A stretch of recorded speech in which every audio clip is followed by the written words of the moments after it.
Hello guys, how are you doing? I hope that you're doing your best.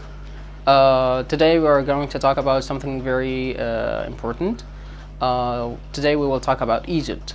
If you want to travel to Egypt, you will find a lot of vlogs on YouTube, of course, and you will find a lot of people who had good experiences in Egypt, and also other people who had bad experiences in Egypt. So you may find on YouTube, for example, people make videos like how good Egypt was, how wonderful Egypt is, and on the other hand, you will find in the same time people who are disappointed in Egypt, and they made vlogs like how terrible Egypt is and so on.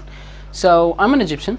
So what I'm trying to do is that I collected all these experiences, and I'm not saying that the bad experiences or the people who came in Egypt and they had a bad experience, that they are wrong, but I can say that I probably say that they didn't make their own good research. So every place has its own good and bad things. Of course, Egypt is one of them. Egypt is a country like any other country all over the world. It has its good things and bad things, advantages and disadvantages. So what we will do in this video or this vlog, we will learn how to take the maximum benefit of the good experiences or the good things in Egypt, and try to avoid the disadvantages or the bad things in Egypt. So I prepared here 10 things to do and not to do in Egypt before you come to Egypt. Of course, I'm an Egyptian, so I don't need to make my own research, but I did as a vlogger or as a traveler to know your point of view. So first of all, we need to know about the language. The language, you will find a lot of people here in Egypt who are speaking fluent English like me. So if you speak English, there is no problem. You can communicate with people in the street, even if the locals don't speak fluent English. They can make a sentence in English. Sorry. They still can make a sentence to communicate, and they can still understand what you are trying to say. So there's no problem with the English language. And of course, every hotel or travel agency or a company has its own tour guide, and they are speaking all the languages that you can imagine. So if you a low budget traveler, English is good in Egypt, sorry, and you still need to know some Arabic words like hello, how to say yes, how to say no, thank you, because you'll need these words in Arabic. So this is for the language. I love Cairo. I love Cairo. بحب القاهرة. A transportation from the airport to the city. I'm talking about Cairo, if you want to visit Cairo first. Because if you didn't do that, you will find a lot of drivers, or you will find a lot of people. They gonna swarm you. Hey, do you want a taxi? Do you want a limousine? I think you don't need that. We have Uber and we have Kareem in Egypt. It's very easy and it's affordable, and if you are low budget. But the problem with the drivers in the airport, that they are extremely expensive. If you want, no problem. Just we have the white and black taxi and the white taxi. Make sure to take the white taxi with the meter, or if there's no meter, just make sure to both of you agree about the fees before you take the taxi. If you don't know, Cairo is one of the cities all over the world that is extremely dense populated, and therefore you will find a traffic jam everywhere. So get accustomed to that. Just we have Uber and Kareem, and if you don't want to, there is a taxi. Just make sure to take the white taxi. And and agree with the meter. If there is no meter, just agree about the fees before you take the tax. And everything is in the Egyptian pound. There's no dollars, there's no any other currency. Everything in Egypt is in the Egyptian pounds. Okay, that will lead us to the next point. The next point is the currency. The currency of Egypt is the Egyptian pounds. $1 is American dollar is something like in August 2019, which is today, it's something like 17.5. $1 equal what, 17.5. We can say 17, 16.5, 17.5, 18, something. It fluctuates. But make sure to Google it, search about it for the day that we will come into Egypt.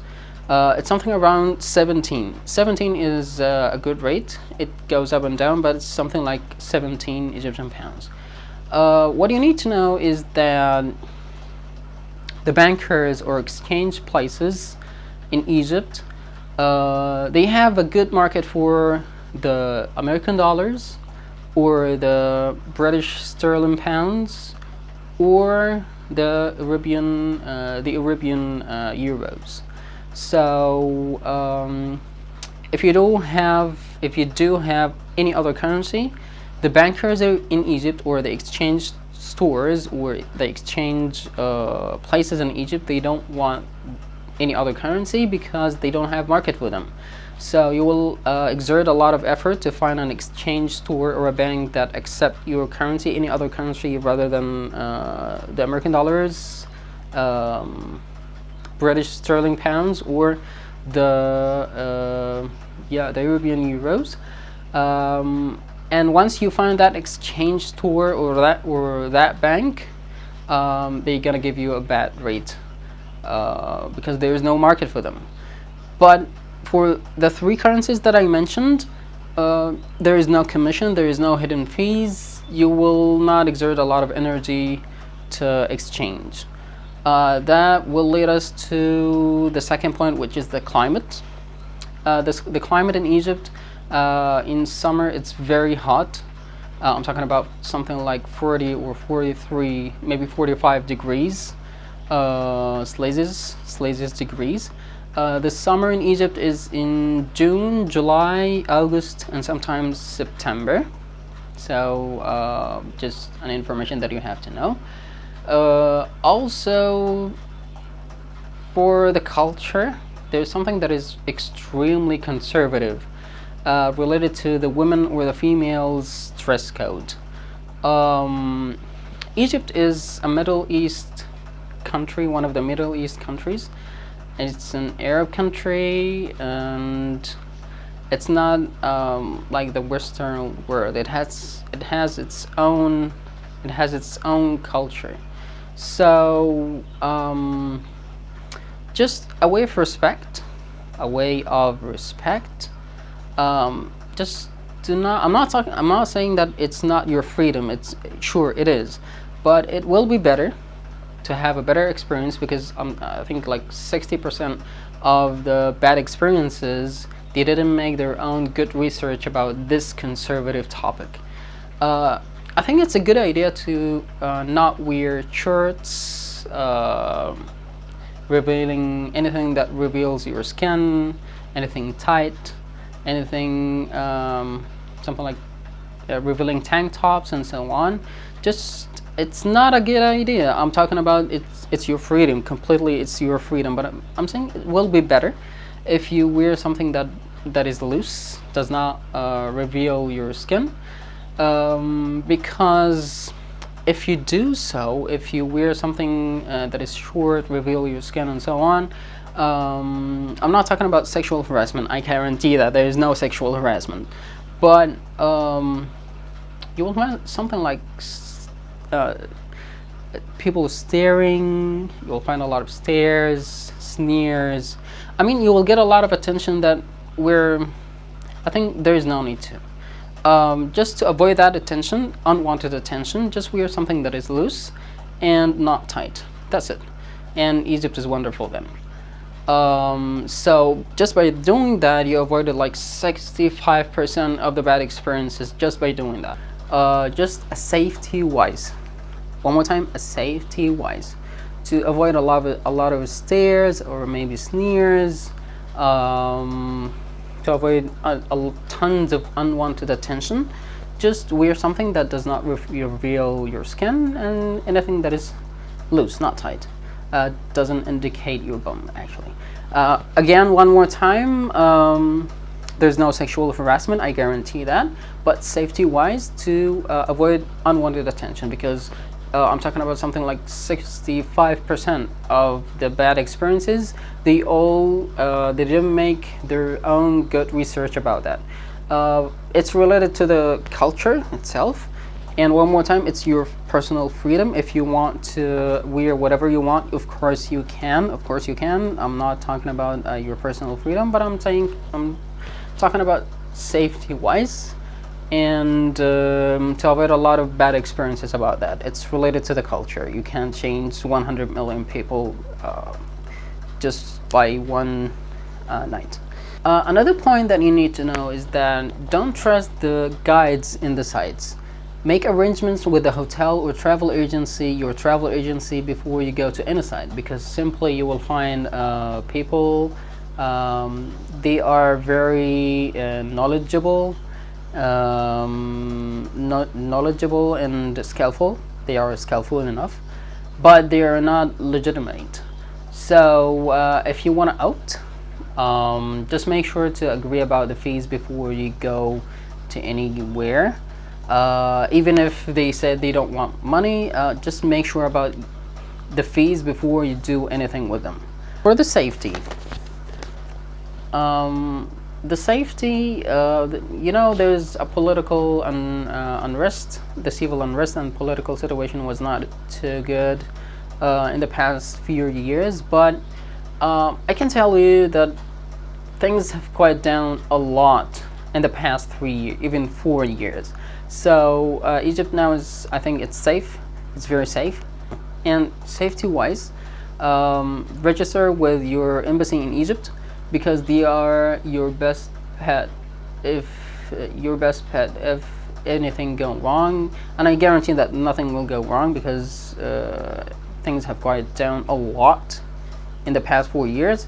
But just safety-wise, and your embassy will tell you how to get out of anything, or they will get you out of anything if anything bad happens. And I guarantee that nothing will happen.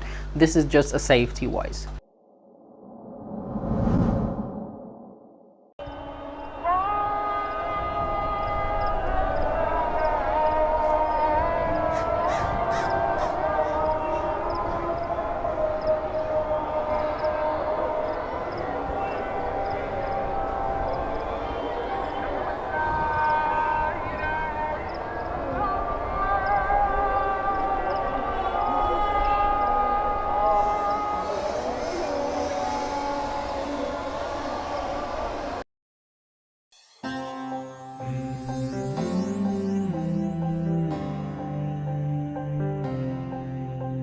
You, Cairo.